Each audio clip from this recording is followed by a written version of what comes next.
বাংলাদেশ একটি কৃষি প্রধান দেশ। এই রাজশাহী মহানগরী বা এই রাজশাহী জেলা, এই রাজশাহী বিভাগ, আমরা দেখেছি কিভাবে ফারাক্কার কারণে আজ পদ্মা নদী শুকিয়ে যাচ্ছে। আমরা দেখতে পাচ্ছি কিভাবে একসময় সুজলা সুফলা সবুজের ছায়া ছিল, সেখানে এই পানির অভাবে কিভাবে, পদ্মা নদীর পানির অভাবে কিভাবে চারিদিকে মরুভূমি হয়ে যাচ্ছে ধীরে ধীরে। প্রিয় ভাই বোনেরা, আমাদেরকে চেষ্টা করতে হবে।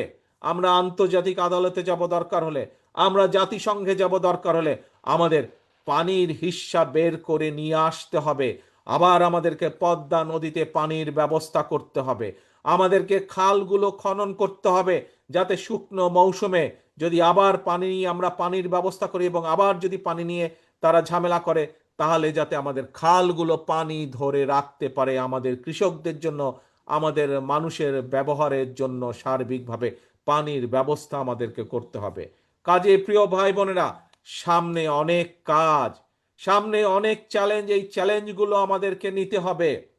আমাদেরকে আমাদের দেশের বেকারদের কর্মসংস্থানের ব্যবস্থা করতে হবে। ছোট ছোট কলকারখানা আমাদেরকে গড়ে তুলতে হবে।